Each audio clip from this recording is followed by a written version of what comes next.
Et eux, c'est Kate et David, dit Lara. Sans eux, tout le monde serait mort de faim ici, dans tous les sens du terme. Kate et David firent un signe de la main à travers le pare-brise, descendirent du van en souriant et disparurent dans le château, des sacs de pommes de terre à la main. Lara contourna le bâtiment et nous fûmes bientôt loin du perron où étaient assis les autres pensionnaires qu'elle m'avait présentés. Derrière chaque visage masculin, j'avais tenté de deviner l'homme à qui elle avait envoyé son dernier texto. Elle prit mon bras et nous descendîmes en silence à un grand parc en pente douce. Toujours sans parler, nous avons continué dans la forêt jusqu'à une maison en ruine et un puits fermé par des plaques de tôle au milieu d'une large clairière. Il y avait les restes d'un feu de camp, des chaises et une table à tréteaux. Elle s'assit d'un bond sur la margelle du puits, comme si c'était un endroit habituel, posa ses mains à plat de chaque côté et m'examina longuement. On entendait le bourdonnement des insectes perdus entre les chênes et les hêtres.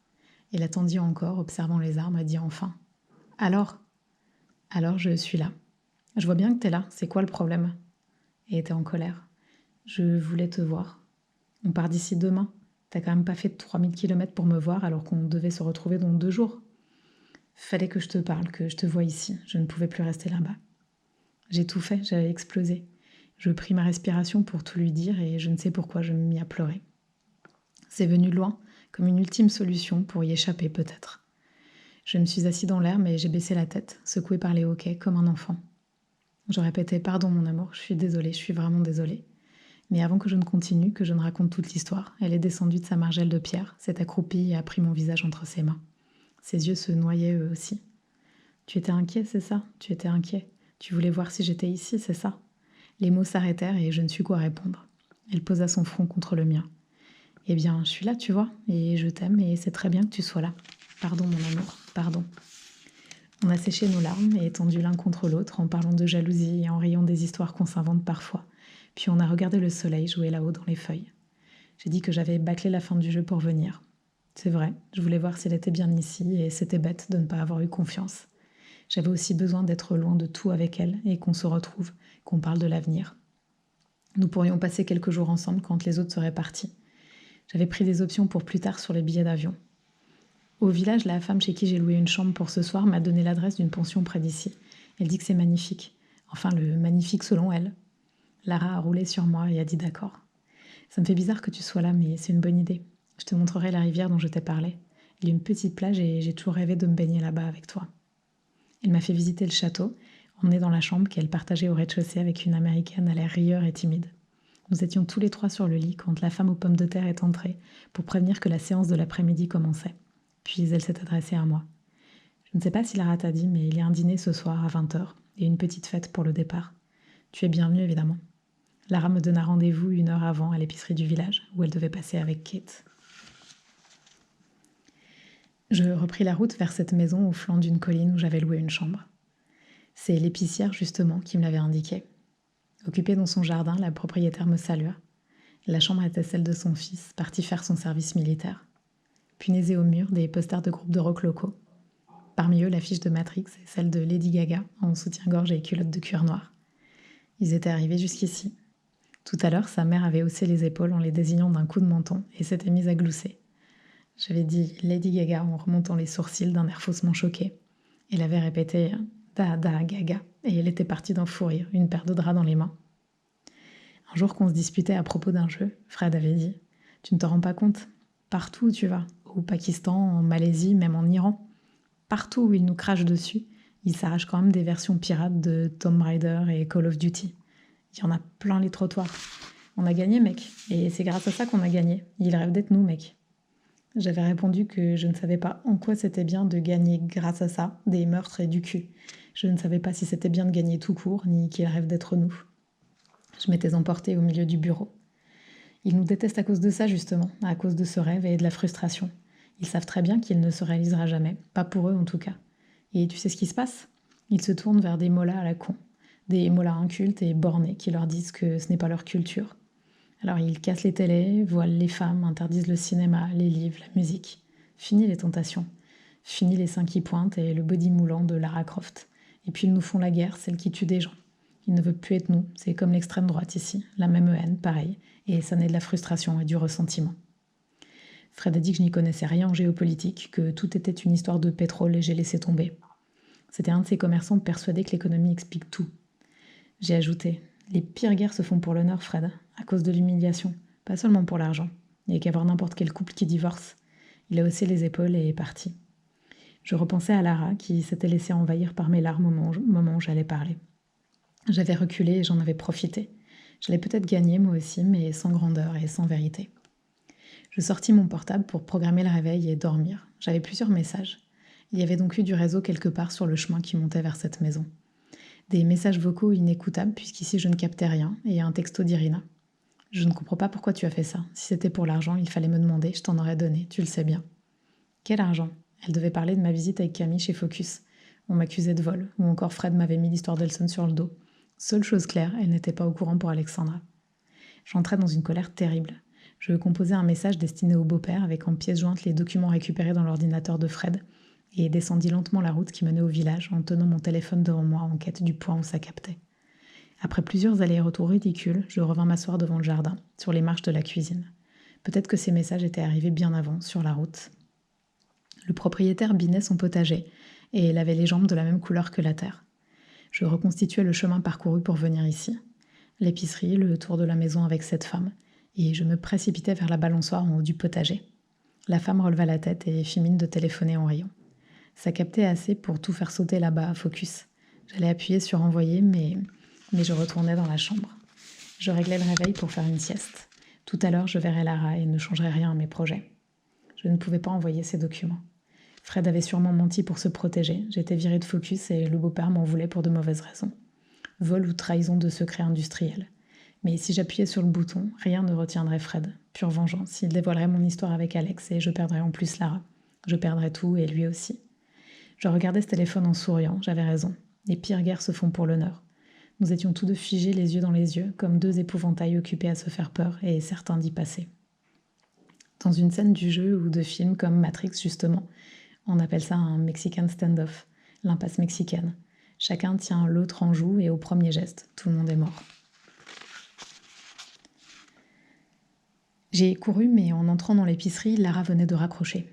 Elle me regarda puis passa devant moi, comme si je n'étais pas là.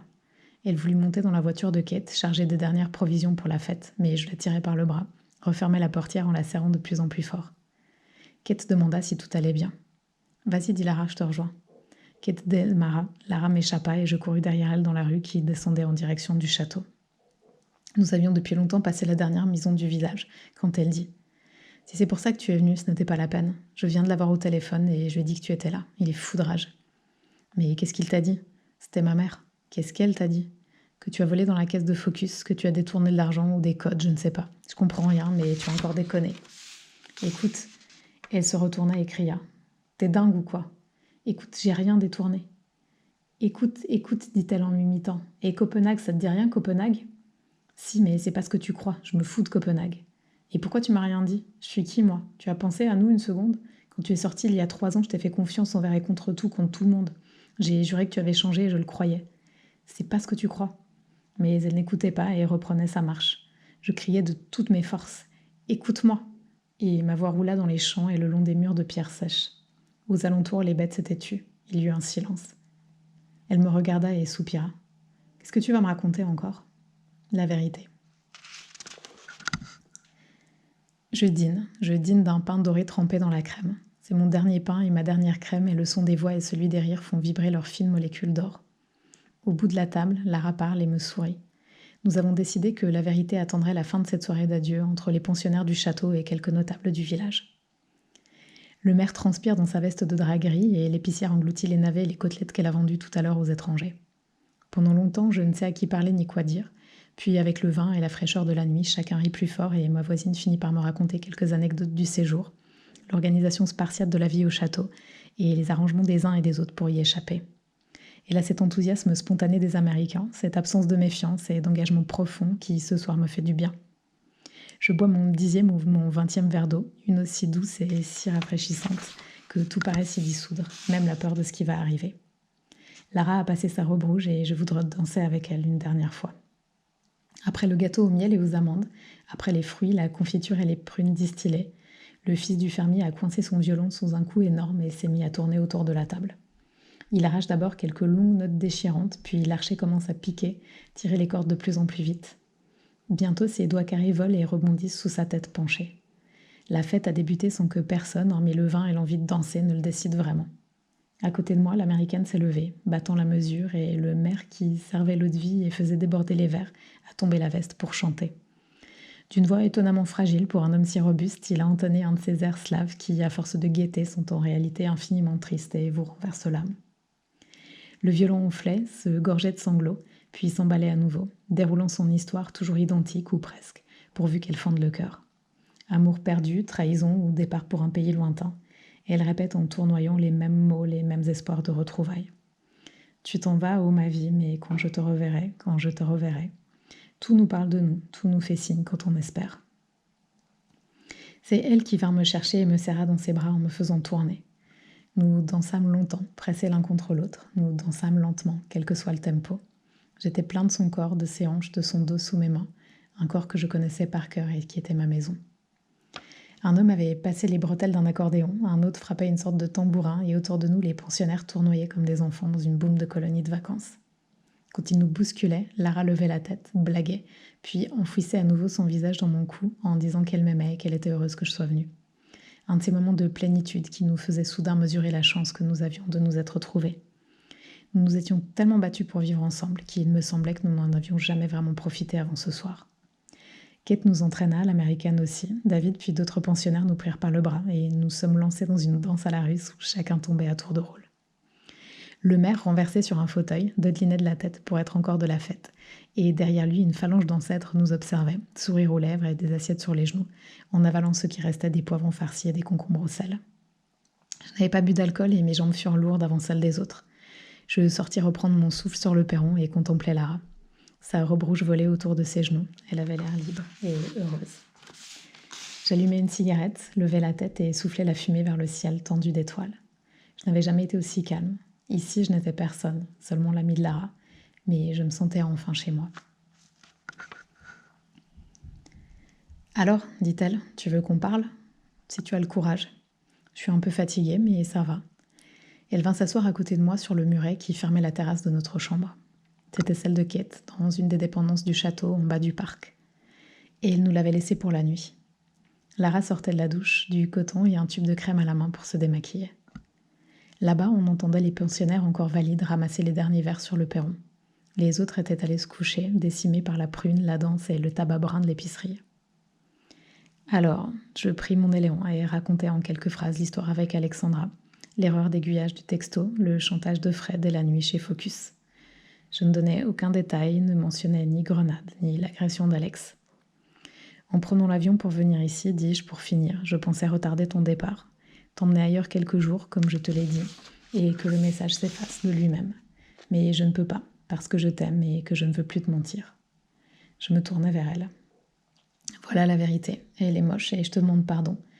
Je t'aime comme je n'ai jamais aimé personne. Lara n'avait pas bougé, elle n'avait rien dit.